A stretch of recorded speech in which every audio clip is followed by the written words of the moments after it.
3. Suddenly feeling that you know as much as God about anything and everything, and quite as suddenly seeing the sensation vanish. First-hand thinkers meditate upon things, the others upon problems. We must live face to face with being and not with the mind. What are you waiting for in order to give up? Each sickness sends us a summons disguised as a question. We play deaf even as we realize that the game is played out, and that next time we must have the courage at last to capitulate. The older I grow, the less I react to frenzy, delirium. My taste among thinkers now goes only to extinct volcanoes. As a young man, I bored myself to death, but I believed in myself.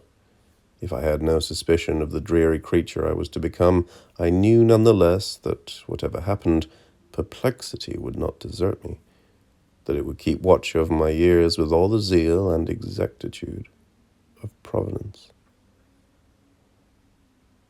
If we could see ourselves as others see us, we would vanish on the spot.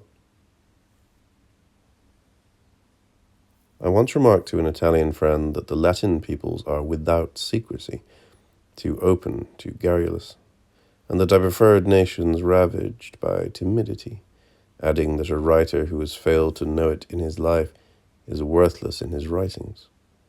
"You're right," he answered. "When we describe our experiences in our books, there is a lack of intensity and of extension, for we have already told them 100 times before." Whereupon we talked about the literature of femininity, of its absence of mystery in countries where the salon and the confessional prevail. We should never deprive ourselves, I forgot who once remarked, of the pleasures of piety. Has religion ever been justified more delicately? This craving to revise our enthusiasms, to change idols, to pray elsewhere, to stretch out in a field, to smell the earth and tell yourself it is the end, as well as the hope of our dejections, that it would be futile to search for anything better to rest on, to dissolve into. When I happen to be busy, I never give a moment's thought to the meaning of anything, particularly of whatever it is I am not doing. A proof that the secret of everything is in action and not in abstention, that fatal cause of consciousness. What will be the physiognomy of painting, of poetry, of music in 100 years? No one can tell. As after the fall of Athens, of Rome, a long pause will intervene, caused by the exhaustion of the means of expression, as well as by the exhaustion of consciousness itself. Humanity, to rejoin the past, must invent a second naivete, without which the arts can never begin again.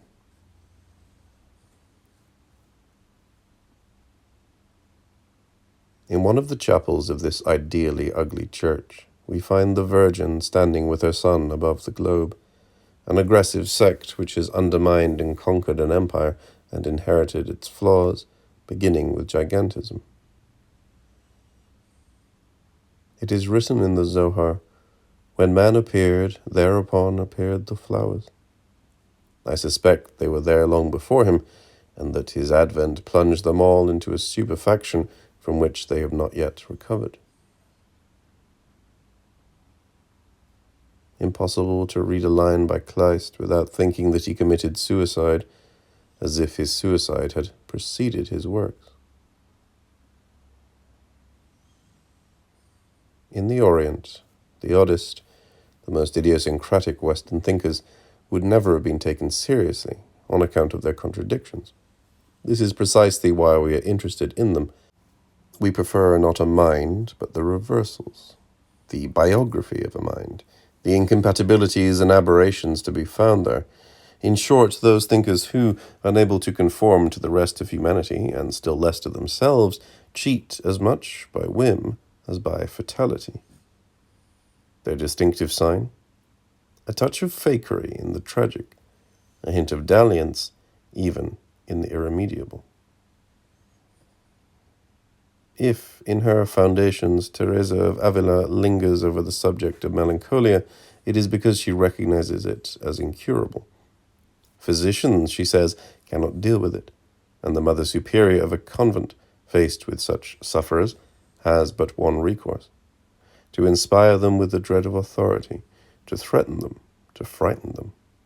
The saint's method remains the best. Only kicks, slaps, and a good beating will be effective in the case of a depressive. Moreover, such treatment is precisely what the depressive himself resorts to when he decides to end it all. He merely employs more thorough means. In relation to any act of life, the mind acts as a killjoy. Easy to imagine the elements, bored with their exhausted theme, disgusted by their invariable and utterly predictable combinations, seeking some diversion. Life would be merely a digression, merely an anecdote. Anything that can be done seems to me pernicious and at best futile. If need be, I can rouse myself, but not act. I understand all too well Wordsworth's description of Coleridge: eternal activity without action. Whenever something still seems possible, I have the sense I have been bewitched.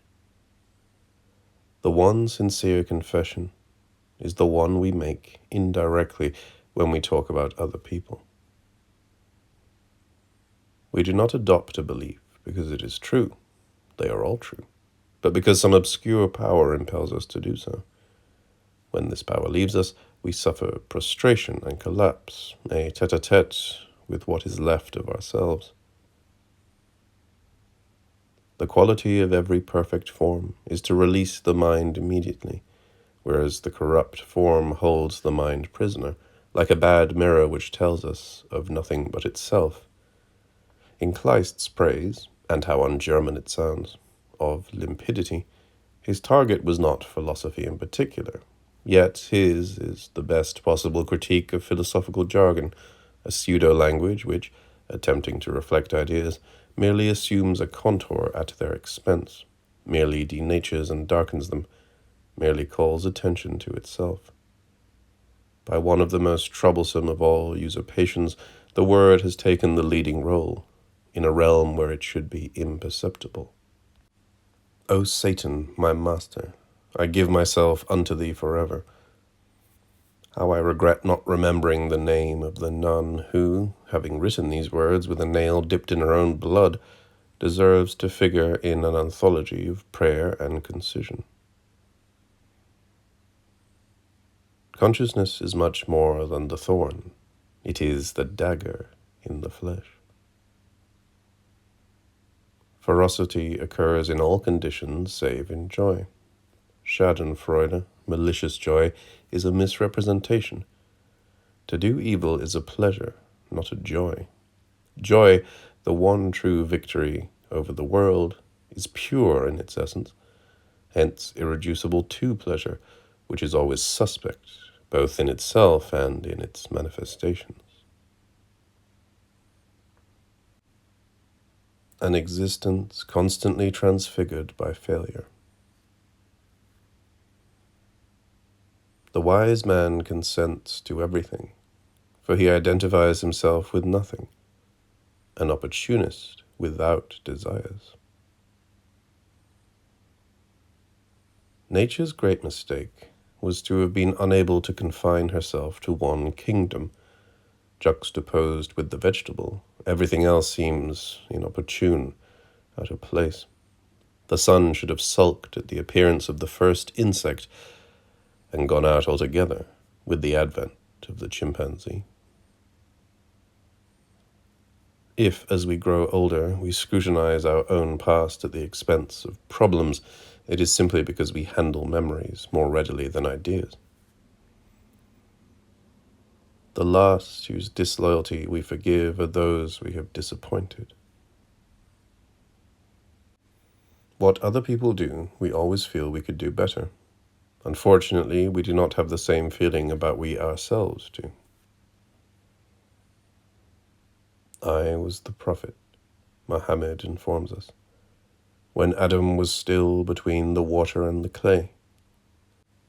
When we have not had the pride to found a religion, or at least to destroy one, how do we dare show ourselves in the light of day?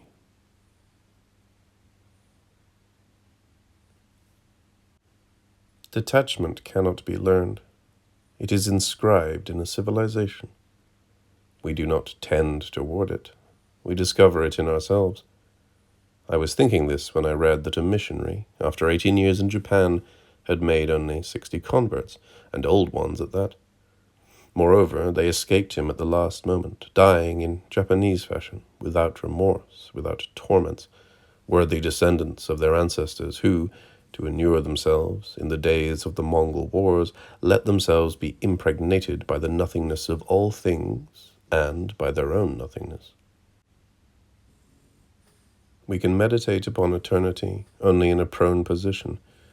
For a considerable period, eternity was the Orientals' principal concern. Did they not prefer the horizontal position? Once we lie down, time ceases to pass, to count. History is the product of a race that stands. As a vertical animal, man was to get into the habit of looking ahead, not only in space, but in time as well. To which wretched origins we may trace the future.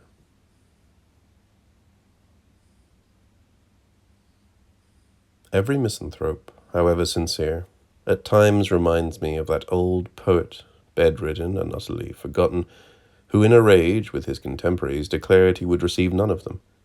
His wife, out of charity, would ring at the door from time to time.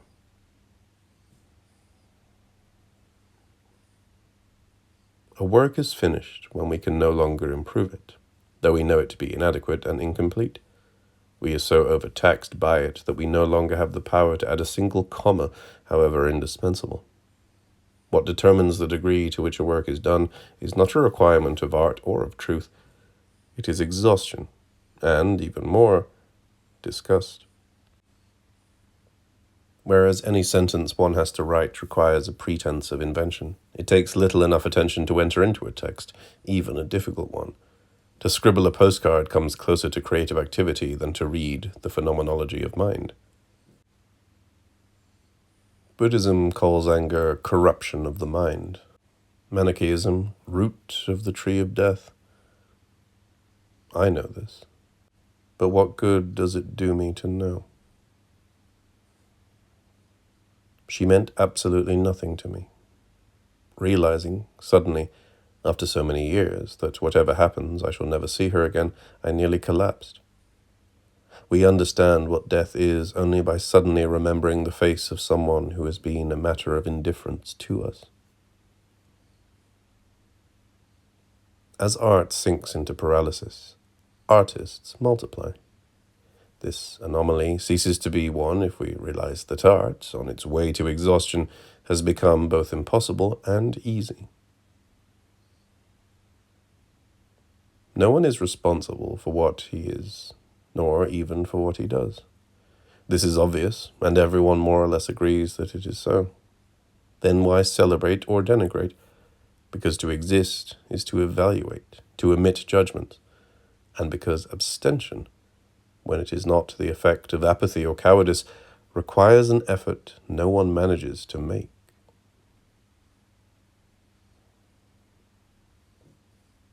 Every form of haste, even toward the good, betrays some mental disorder. The least impure thoughts are those which appear between our anxieties, in the intervals of our annoyance, in those deluxe moments our misery grants itself. Imaginary pains are by far the most real we suffer, since we feel a constant need for them and invent them, because there is no way of doing without them. If it is characteristic of the wise man to do nothing useless, no one will surpass me in wisdom. I do not even lower myself to useful things. Impossible to imagine a degraded animal, a sub-animal. Oh, to have been born before man. Try as I will, I cannot manage to scorn all those centuries during which men busied themselves with nothing more than perfecting a definition of God.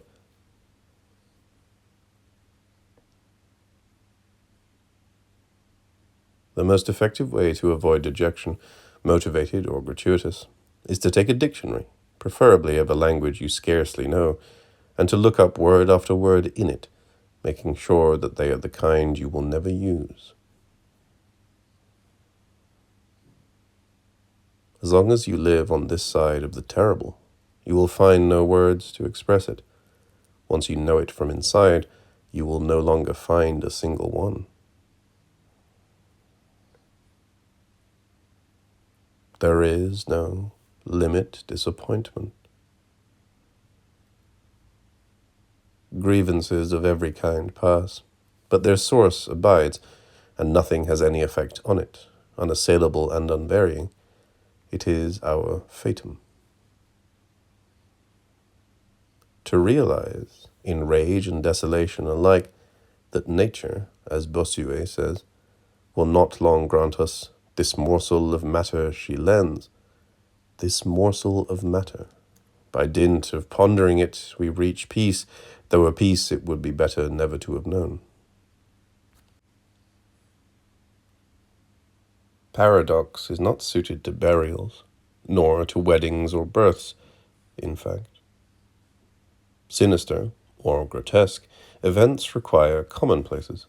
The terrible, like the painful, accommodates only the cliché. However disabused one may be, it is impossible to live without any hope at all. We always keep one, unwittingly, and this unconscious hope makes up for all the explicit others we have rejected, exhausted. The more laden he is with years, the more readily he speaks of his death as a distant, quite unlikely event. Life is now such a habit that he has become unfit for death. A blind man, authentically blind for once, held out his hand.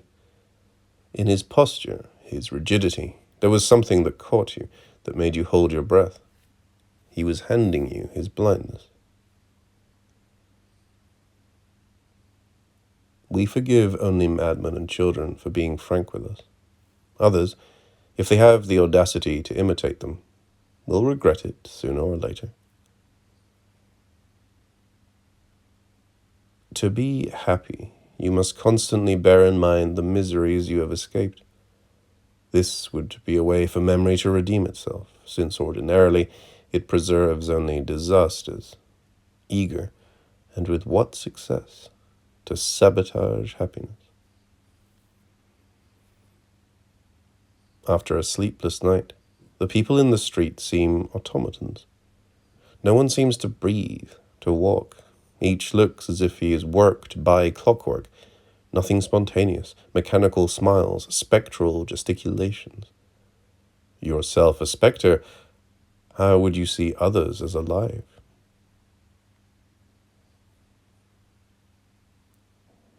To be sterile, with so many sensations. Perpetual poetry without words.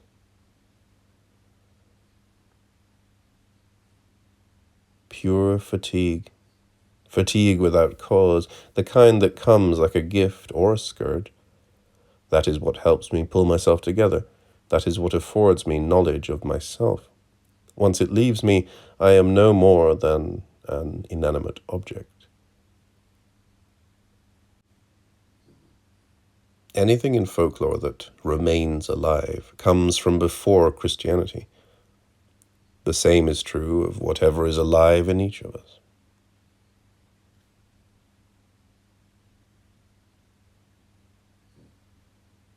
A man who fears ridicule will never go far, for good or ill. He remains on this side of his talents, and even if he has genius, he is doomed to mediocrity. Amid your most intense activities, pause a moment to consider your mind. This advice is surely not offered to those who consider their minds night and day, and who thereby have no need to suspend their activities, for the good reason that they engage in none. Only what has been conceived in solitude, face to face with God, endures, whether one is a believer or not. A passion for music is in itself an avowal. We know more about a stranger who yields himself up to it than about someone who is deaf to music, and whom we see every day. No meditation without a tendency to repetitiveness. As long as God had him in tow, man advanced slowly, so slowly he did not even realize it. Now that he no longer lives in anyone's shadow, he is in a rush, and deplores it. He would give anything to regain the old cadence. We have lost, being born, as much as we shall lose, dying. Everything. Satiety.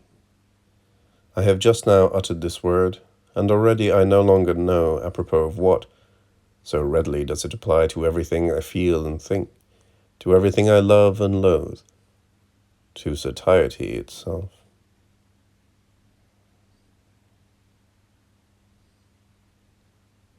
I have killed no one. I have done better. I have killed the possible, and like Macbeth, what I need most is to pray. But like him too, I cannot say Amen.